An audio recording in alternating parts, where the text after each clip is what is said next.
Well, we're going to have to make sure that we continue to use testing as one of our most important lines of defence for as long as it's necessary. The other important line of defence, in addition to testing, is of course getting vaccinated. Fantastic to be here.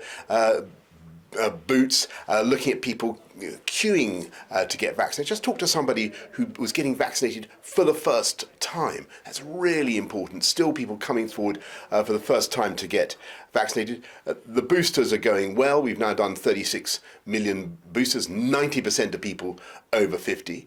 But clearly there's an opportunity for people who have not been boosted to come and use those slots. It can make a huge difference. NHS still under a lot of pressure. 18,000 people in beds, COVID patients in the NHS.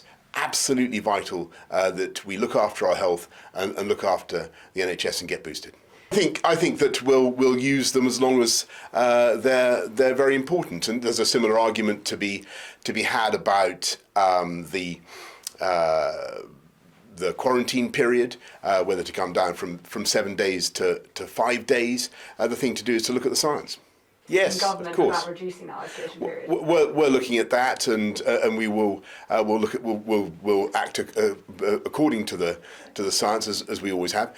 But what I would say to everybody is that Omicron is still out there. It's incredibly contagious. Everybody will know somebody who has had it. It can be pretty unpleasant. Sadly, as you know, 90% of the people who are in ICU with COVID have not been vaccinated, and it's absolutely crucial that everybody gets their booster. It can make a huge difference.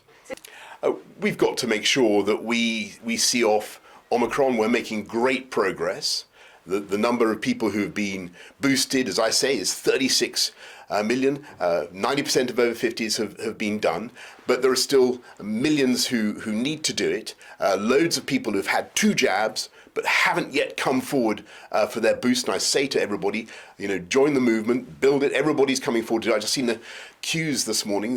There's still a lot of enthusiasm to get boosted, and I hope everybody does it. Okay. Well, let me just say that I've mentioned the 18,000 people with COVID currently in hospital.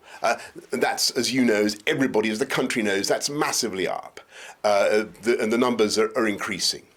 And what people also need to know is that a sizable percentage of those 18,000 have contracted COVID in hospital. Perhaps 30% or more are nosocomial infections, so-called iatrogenics.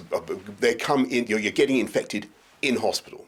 Now, to me, that is just not acceptable. You shouldn't go into hospital and then contract COVID. So it's very important that our NHS staff should be properly protected, should be properly vaccinated, and I certainly encourage that. Okay.